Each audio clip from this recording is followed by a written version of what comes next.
اعوذ باللہ من الشیطان الرجیم بسم اللہ الرحمن الرحیم الذین آتیناہم الکتاب یعرفونہ کما یعرفون ابناءہم، جن لوگوں کو ہم نے کتاب دی یعنی تورات اور انجیل کے جو صحیح ماننے والے ہیں، یہ نکتہ یہاں نوٹ کر لیجئے، تورات اور انجیل کے ماننے والوں میں سے غلط کاروں کے لیے مجہول کا صیغہ آتا ہے، اوتوا الکتاب، جنہیں کتاب دی گئی تھی، اور جو ان میں سے ٹھیک تھے، صحیح رخ پر تھے، ان کے لیے معروف کا صیغہ ہوتا ہے جنہیں کتاب ہم نے دی تھی۔ یہ انداز جو ہے معروف اور مجہول کا، یہ آپ دیکھیں گے کہ فرق ہوگا، جہاں ان کی کسی غلط بات کا تذکرہ ہوگا الذین اوتوا الکتاب، اور جہاں اچھی بات کا تو وہاں یہ کہ جو آتیناہم الکتاب، الذین آتیناہم الکتاب یعرفونہ کما یعرفون ابناءہم، وہ ایسے ہی پہچانتے ہیں اس کو۔ ہو کی ضمیر قبلے کی طرف بھی ہے، اور ہو کی ضمیر محمد الرسول اللہ کی طرف بھی ہے، ہو کی ضمیر قرآن کی طرف بھی ہے۔ ایسے پہچانتے ہیں جیسے اپنے بیٹوں کو۔ وَإِنَّ فَرِيقًا مِّنْهُمْ، اور یقیناً ان میں سے گروہ وہ ہے لَيَكْتُمُونَ الْحَقَّ وَهُمْ يَعْلَمُونَ، جو جانتے بوجھتے حق کو چھپاتے ہیں۔ الحق من ربک، یہ حق ہے آپ کے رب کی طرف سے۔ فَلَا تَكُونَنَّ مِنَ الْمُمْتَرِينَ، تو آپ ہرگز نہ بنے شک کرنے والوں میں۔ یہ حضور سے خطاب ہو رہا ہے، اور حضور کی وساطت سے اصل میں ہر مسلمان سے خطاب ہو رہا ہے۔ یہ بات ان سے کہی جا رہی ہے کہ اس میں کوئی شک اپنے پاس بتانے دو، یہ تو حق ہے تمہارے پروردگار کی طرف سے۔ وَلِكُلٍّ وِجْهَةٌ هُوَ مُوَلِّيهَا، ہر ایک کے لیے ہم نے ایک رخ معین کر دیا جس کی طرف کہ وہ رخ کرتا ہے۔ فَاسْتَبِقُوا الْخَيْرَاتِ، تو مسلمانوں تمہارے لیے ایک رخ تو ہم نے معین کر دیا بیت اللہ کا۔ ایک باطنی رخ کیا ہے؟ نیکیوں میں ایک دوسرے سے آگے بڑھنے کی کوشش کرو۔ ایک ہے ظاہر، نماز کا ظاہر ہے، آپ نے قبلے کی طرف رخ کر لیا ہے، آپ نے وضو کیا ہے۔ ایک نماز کا باطن ہے، خشوع ہے، خضوع ہے، حضور قلب حاصل ہے، رقت ہے، معلوم ہے کس کے سامنے حاضری ہے۔ اسی طریقے سے قبلہ ایک تو یہ ہے جو کہ کعبہ ہے بیت اللہ، ایک یہ فاستبقوا الخیرات، تم ہر نیکی کے اندر ایک دوسرے سے آگے بڑھنے کی کوشش کرو۔ اینما تکونوا یأتی بکم اللہ جمیعا، جہاں کہیں بھی ہوگے اللہ تم سب کو لے آئے گا، جمع کر دے گا۔ ان اللہ علی کل شیء قدیر، یقینا اللہ تعالی ہر چیز پر قادر ہے۔ ومن حیث خرجت فول وجهک شطر المسجد الحرام، اور جدھر سے بھی آپ کا نکلنا ہو، کہیں سفر کریں، کہیں بھی جائیں، تو آپ اپنا رخ پھیر دیجئے مسجد حرام کی طرف۔ وَإِنَّهُ لَلْحَقُّ مِن رَبِّكَ، اور یہ یقیناً حق ہے آپ کے رب کی طرف سے۔ وَمَا اللَّهُ بِغَافِلٍ عَمَّا تَعْمَلُونَ، اور اللہ غافل نہیں اس سے کہ جو تم کر رہے ہو۔ یہاں بظاہر جو ہے کلام حضور سے ہے، اصل میں مسلمانوں سے خطاب ہے بواسطہ محمد صلی اللہ علیہ وسلم۔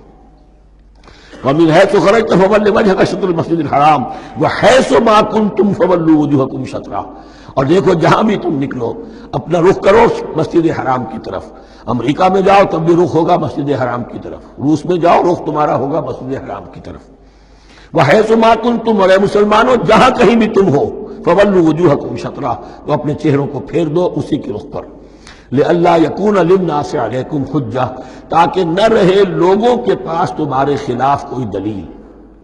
اب اس بات کو سمجھ لیجئے کہ چونکہ تورات میں لکھا ہوا تھا کہ نبی آخر الزمان کا قبلہ کعبہ ہوگا، اگر حضور یہ قبلہ اختیار نہ کرتے تو علماء یہود حجت قائم کرتے مسلمانوں پر کہ دیکھو تورات میں تو یہ لکھا ہے اور انہوں نے وہ اختیار نہیں کیا۔ تو یہ گویا کہ ان کے اوپر اتمام حجت بھی ہو رہا ہے اور قطع عذر بھی ہو رہا ہے، ان کی حجت کی جڑ بھی کٹ رہی ہے۔ الا الذین ظلموا منہم، سوائے ان میں سے ان کے جو ظالم ہیں، اعتراض کرنے کے لیے لاکھ انہوں نے پھر بھی ہیلے بہانے بنائی لینے ہیں۔ فلا تخشوہم، تو اے مسلمانوں ان سے نہ ڈرو، واخشونی، مجھ سے ڈرو۔ وَلِأُتِمَّ نِعْمَتِي عَلَيْكُمْ، اور یہ جو تحویل قبلہ ہوئی ہے اور محمد الرسول اللہ صلی اللہ علیہ وسلم کی بعثت کی بنیاد پر ایک نئی امت کو شکل دی جا رہی ہے اور اسے اب امامت الناس سے سرفراز کیا جا رہا ہے، وراثت ابراہیمی اب اسے منتقل ہو گئی ہے۔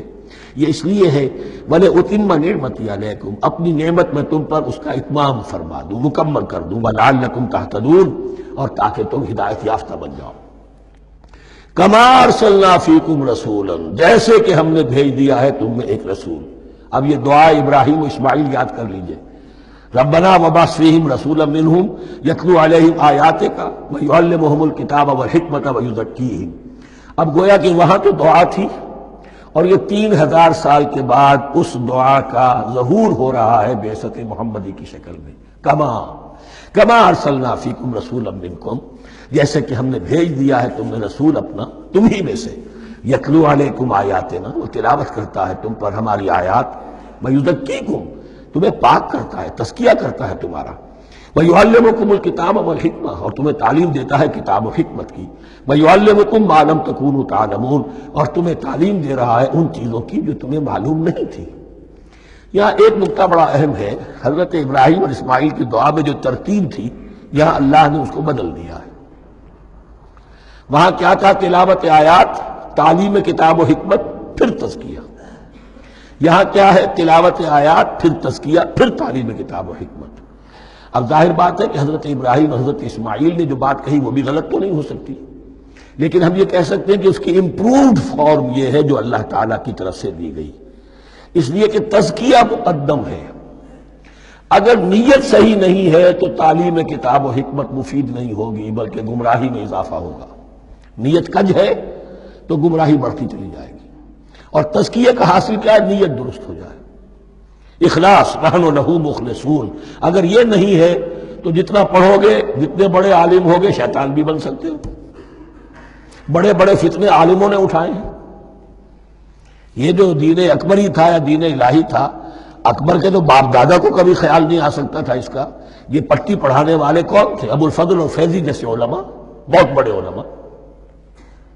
اسی طرح غلام احمد قادیانی، اس کو اصل میں جو بھی پٹیاں پڑھائی ہیں وہ تو پڑھائی حکیم نور الدین نے، جو بہت بڑا عالم تھا، اہل حدیث عالم تھا۔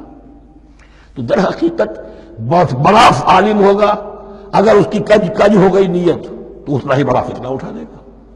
اس پہلو سے تزکیہ مقدم ہے، اور اس کا ثبوت یہ ہے، یہی مضمون سورہ آل عمران میں آیا، یہی مضمون پھر سورہ جمعہ میں آئے گا، وہاں بھی ترتیب یہی ہے۔ تینوں جگہ پر اللہ کی طرف سے ترتیب یہی ہے، یتلو علیکم آیاتنا ویزکیکم، تمہیں ہماری آیات پڑھ کر سنا رہا ہے اور تمہارا تزکیہ کرتا ہے، ویعلمکم الکتاب والحکمہ، اور اس تزکیے کے بعد پھر تعلیم کتاب و حکمت، ویعلمکم ما لم تکونوا تعلمون، اور تمہیں سکھا رہا ہے جو کچھ علم تمہیں حاصل نہیں تھا۔